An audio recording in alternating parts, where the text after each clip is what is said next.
America में Donald Trump की कामयाबी से आलमी सियासत में एक हलचल दूसरी बार सदारती मनसब संभालते ही पे दर पे इक़दामात से उनकी मुआशी और सियासी तरजीहात वाज़ेह। कनाडा को अमेरिका में शमूलियत की जारहाना तजवीज़ हो या डेनमार्क से ग्रीनलैंड खरीदने की तजारती पेशकश, ट्रंप एक सियासतदान से ज्यादा एक बेरहम मुनाफाखोर ताजिर नजर आते हैं। आलमी सियासत पर असरअंदाज होने वाले मुल्क की सदारत उनसे तदब्बर, सियासी दानाई और रवादारी की मुतकाजी है।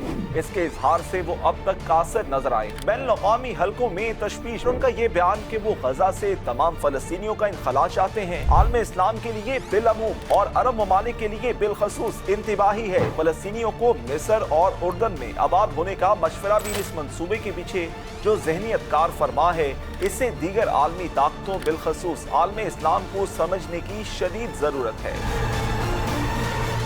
अमेरिका में डोनाल्ड ट्रंप की कामयाबी से आलमी सियासत में एक हलचल की कैफियत पैदा हो गई है। 4 साल के वक्फे के बाद दूसरी बार सदारती मनसब संभालते ही पे दर पे इक़दामात से उनकी मुआशी और सियासी तरजीहात वाज़ेह होना शुरू हो गई हैं। उनके आजिलाना फैसले दाखिली सियासत के साथ साथ आलमी सियासत को भी मुतासर करने वाले हैं। अपनी सियासी और इंतजामी टीम के इंतखाब से ही उन्होंने सबको चौंका दिया है। उनकी इस टीम में वसी तर इख्तियारात के साथ दुनिया के अमीर तरीन शख्स एलन मस्क भी शामिल हैं, जिनकी कारोबारी सलाहियतों से एक जमाना वाकिफ ही नहीं बल्कि मोतरफ भी है।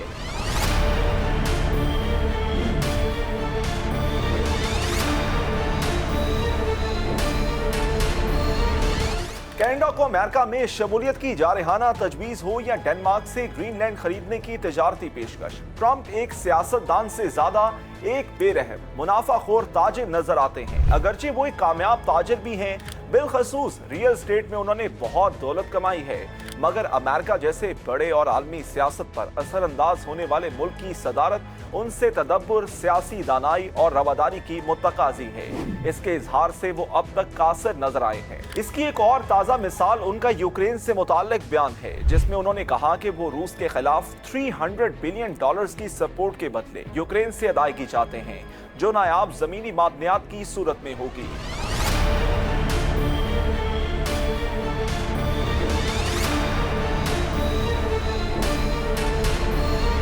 यूएस एड जैसे प्रोग्राम से हाथ उठा लेना, आलमी सेहत के इदारे की माली इमदाद को मुअत्तल कर देना और माहौलियात के तहफ़्फ़ुज़ जैसे अहम मसले को नज़रअंदाज करने की हिकमत अमली इख्तियार करने से बैनुल-अक़वामी हलकों में तशवीश पैदा हो रही है।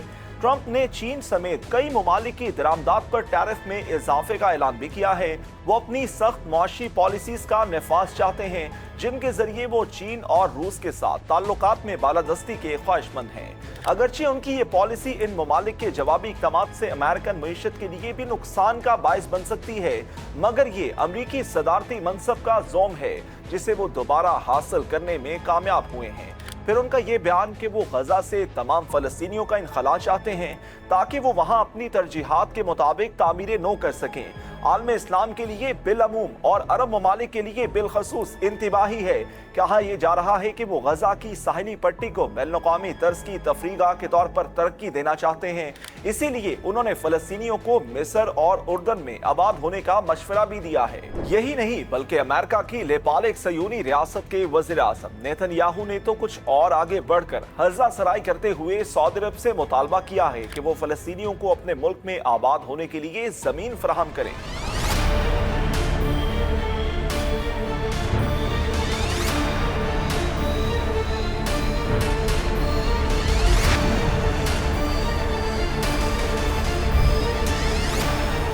ये मंसूबा किस हद तक काबिल अमल है और क्या ऐसा मुमकिन हो पाएगा, अभी इसके लिए वक्त का कोई तायुन नहीं किया गया। ताहम इस मंसूबे के पीछे जो ज़हनियत कार फरमा है, इससे दीगर आलमी ताकतों बिलखसूस आलम इस्लाम को समझने की शदीद ज़रूरत है।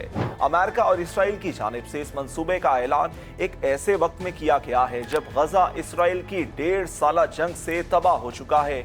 50,000 से ज़ायद फलस्तीनी शहीद किए जा चुके हैं, 1.5 लाख जख्मी हैं और लाखों दरबदर किए जा चुके हैं।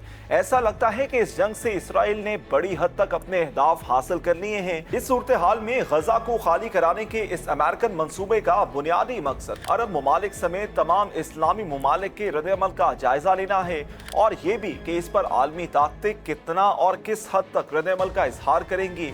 इस मंसूबे का ऐलान सुनते ही तबाह गजा में वापस आते हुए फलस्तीनियों ने इसे यकसर मुस्तरद कर दिया है।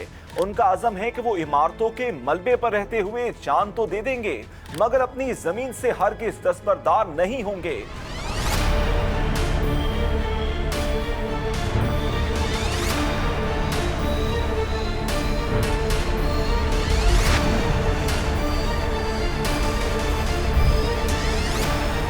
सऊदी अरब ने भी फौरी तौर पर इस मंसूबे पर अपना शदीद रद्द-ए-अमल दिया है और इस मंसूबे को नाकाबिले अमल करार दिया है।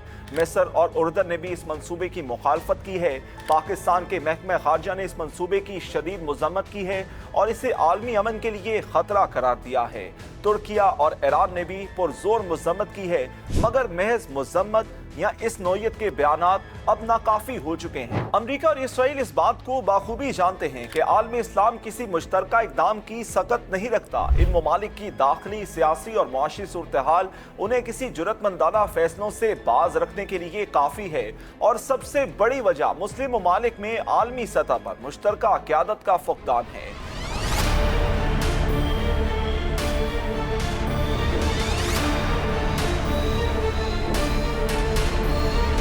इस्लामी ममालिक की तंजीम का दायरा अमल महज इजलास बुलाने और करारदाद पास करने तक ही महदूद है। अरब ममालिक की तंजीम का भी यही हाल है। जरूरत इस अमर की है कि मुज़म्मती बयानात और करारदादें मंजूर करना काफी नहीं है, अब ठोस अमली इक़दामात करने का वक्त आ गया है। सियासी, सिफारती और मुआशी महाज पर मुश्तरका फैसलों के जरिए इसराइल और अमेरिका को ऐसे इक़दामात से बाज रखने की जरूरत है। 56 मुस्लिम ममालिक को बैनुल-अक़वामी और इलाकाई फोरम्स पर अपनी आवाज को मौसर बनाए बगैर उन्हें आलमी सियासत में अहमियत नहीं मिल पाएगी। इसी तरह मौजूदा सूरत हाल और ये वक्त एक बार फिर खिलाफत की अहमियत के अदराक की तलकीन करता है। हमारे निज़ाम हुक्मरानी को खिलाफत के निज़ाम में बदलने की अशद जरूरत है। मुस्लिम ममालिक की हुकूमतों के फैसलों की पुष्ट पर इस्लामी शरीयत का अक्स और अवामी ताईद मौजूद हो ताकि हुक्मरान पुरएतमाद हो।